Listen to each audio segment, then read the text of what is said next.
प्यारे बच्चों, आदाब। उम्मीद है आप सब ठीक होंगे। बेटे देखिए ये कल वाली एक्सरसाइज जो मैंने आपको दी थी करने के लिए। पहला था read the following conversation and complete the passage that follows. ये पैसेज है ये डायरेक्ट में है, डायरेक्ट स्पीच में, और जो हमने आंसर देना था वो हमने देना था इनडायरेक्ट स्पीच में। जिसको पता होगा कि डायरेक्ट और इनडायरेक्ट क्या होता है, नरेशन कैसे करते हैं, उसको ये समझ आ जाएगी। जिसको नहीं पता होगा उनके लिए मैं कल टॉपिक बना रही हूँ नरेशन का, और आपको समझाऊंगी कि नरेशन के रूल्स वगैरह जो है वो क्या है। तो मैं इसके फिलिप्स बताती हूँ, आप देखिए आपने ठीक किया कि नहीं। A man told his wife that he was dying but he did not want to.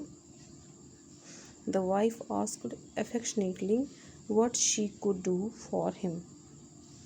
The husband said that he wanted all his hard-earned money to be buried along with him.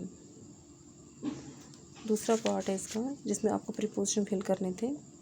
We are waiting for our result. Mr. Mathur lives on the river. The lion jumped into the well.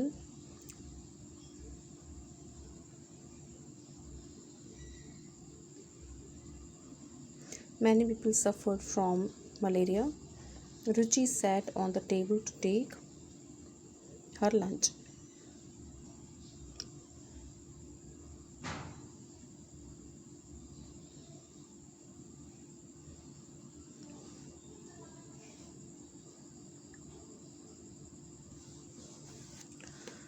तीसरा part है ये, इसमें अपने pronoun करने हैं फिल। I am sorry if I have hurt you. The teacher told Mohan he should obey him. ये ही जो है मोहन के लिए है और ये हिम जो है वो टीचर के लिए है। Neha dresses herself beautifully. और school is famous for its good results. उसके बाद लास्ट वाला इसका है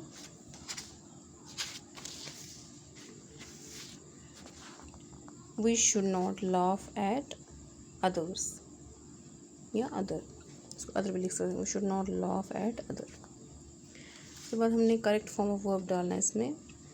तो this girl does his work sincerely.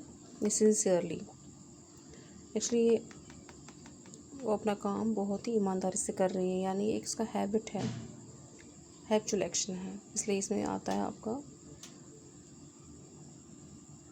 ये सिंपल प्रेजेंट आएगा। Does his work sincerely.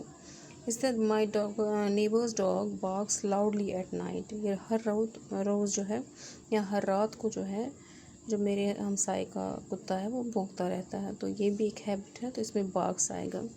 राजधानी express reached Agra late in the evening. When the clock stroke 10 I went to bed. ये पास्ट में है, जब 10 बज गए तो मैं सो गई। We wear our uniform when we go to school. ये भी एक हैबिट है कि हम तभी यूनिफॉर्म पहनते हैं जब हम स्कूल जाते हैं। फिर आपको ज्वाइन करने थे वो ये 2 पेयर ऑफ सेंटेंसेस ये वर्ड लगाकर। It was raining we did not play football. इसको ऐसे लिखेंगे, though it was raining comma we did not play football. Though it was not raining, comma, we did not play football. He gobbled up the food he did not eat for 4 days. इस for का मतलब है, ये for यहाँ पे आपको because की meaning देगा। He gobbled up the food for he did not eat for 4 days. Fruits and vegetables are in short supply. The truckers have gone on strike. Fruits and vegetables are in short supply because the truckers have gone strike. जब आप बीच में ये इनको हम conjunctions कहते हैं या prepositions कहते हैं, जब ये लगाएंगे तो जो इसके साथ वाला जो वर्ड है उसका जो पहला लेटर है वो स्मॉल हो जाएगा। यहाँ W स्मॉल हो जाएगा, यहाँ H स्मॉल हो जाएगा, यहाँ पे T स्मॉल हो जाएगा। The assembly is over go to your class after the assembly is over, यहाँ पे पहले ही लगाना है। After the assembly is over comma go to your class. She continue to dance the music was playing. She continue to dance while the music was playing, यहाँ while the music was playing she continue to dance. अब ये rearrange है, इनको आपने आगे पीछे करके meaningful sentences बनाने हैं। They every home stay at weekend, they stay at home every weekend या every weekend they stay at home. I shopping but my sister didn't does go it. I go, या फिर ऐसे लिखेंगे हम, I don't go shopping but my sister does it. I don't go shopping but my sister does it. To the cinema you lately have been, तो क्या लिखोगे, you have been lately to the cinema, you have been lately to the cinema. A new building bridge over has the river been. A new bridge has been built over the river. A new bridge has been built over the river. ठीक है, a new bridge has been built over the river. So late should go not to bed you. You should not go to bed so late. You should not go to bed so late. उसके बाद मैंने आपको बोला था एक paragraph लिखना कोविड-19 पे, मैंने एक लिखा हुआ है, इसको आप देख लेना। Corona viruses are a large family of viruses that cause illness, ranging from the common cold to more severe diseases such as Middle East respiratory syndromes and severe acute respiratory syndromes. ये जो corona viruses हैं ये बहुत सारे viruses हैं, ये एक ही virus नहीं है। इससे पहले भी ये कोरोना वायरस की बीमारी दुनिया में आई थी। इसके बहुत सारे टाइप्स हैं। कुछ ऐसे हैं जो मिडल ईस्ट, ये डिपेंड करता है कि किस जगह पे मतलब पहले स्टार्ट हुई है। ये मिडिल ईस्ट में स्टार्ट हुई थी, इसलिए इसका मिडिल ईस्ट रेस्पिरेटरी सिंड्रोम कहा जाता है। सिंड्रोम मीन्स ये एक निशानी, यानी या एक सिम्टम या एक जो है नाम दिया जाता है इसको, या एक जो इन्फेक्शन है उसको कह सकते हैं सीवियर एक्यूट रेस्पिरेटरी सिंड्रोम। इसी तरह बिल्कुल जो सीवियर एक्यूट रेस्पिरेटरी सिंड्रोम है, बहुत ही ज़्यादा हमला करने वाला और बहुत ही ज़्यादा बुरा असर डालने वाला इंसान पर।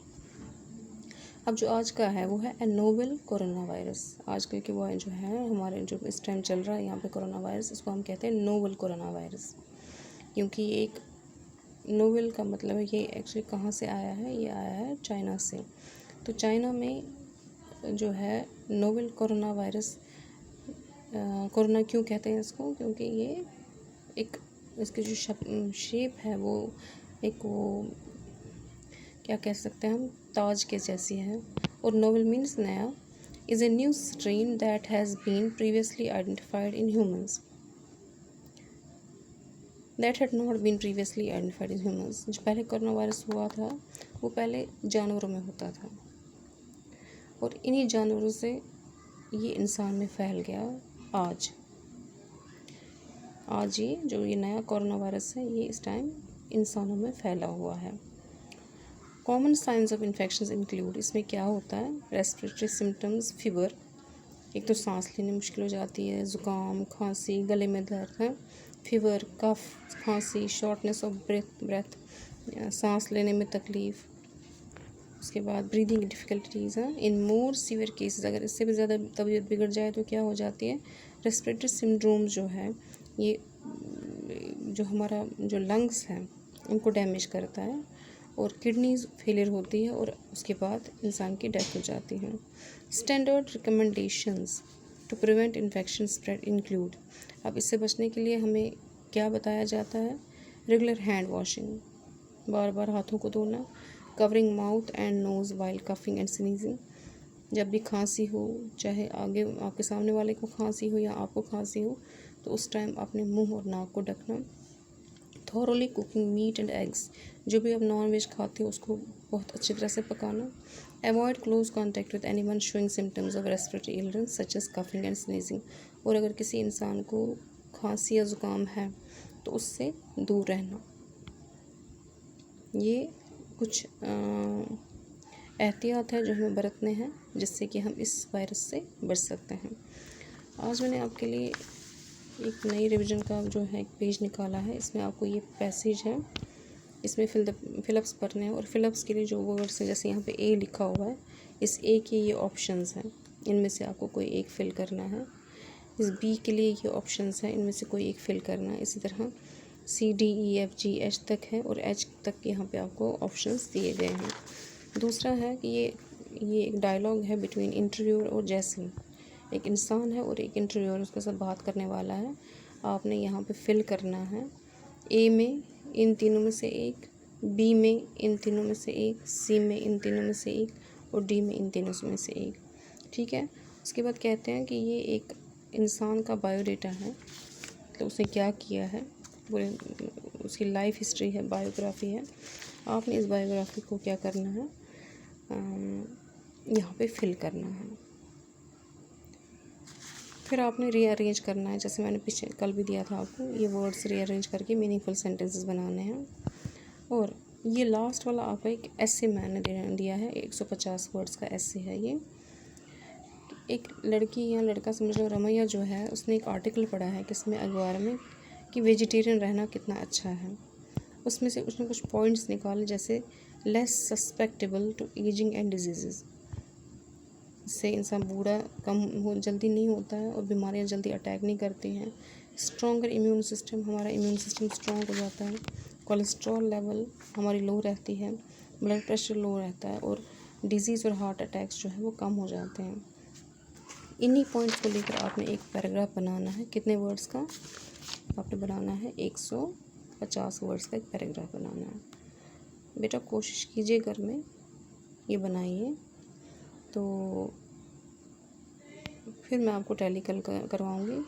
आप मेरे लिखने पर वेट नहीं करना, खुद भी ट्राई करना और फिर देखना, जब मैं आपको टैली करवाती हूँ या आपको पैराग्राफ देती हूँ, फिर आप देखना उस पैराग्राफ में और आपके जो पैराग्राफ में है कितनी सिमिलरिटी है। अगर आपकी सिमिलरिटी जो है मेरे साथ, मेरे पैराग्राफ के साथ 50% भी बनेगी तो वो भी मेरे लिए बहुत है। इसलिए अपने हाथ से कोशिश करो, अपने दिमाग से कोशिश करो, जो आपको आगे जाके बहुत फ़ायदा देगा। 10th 12th में आपको फिर इतनी प्रॉब्लम नहीं आएगी। ओके बेटा, आदाब।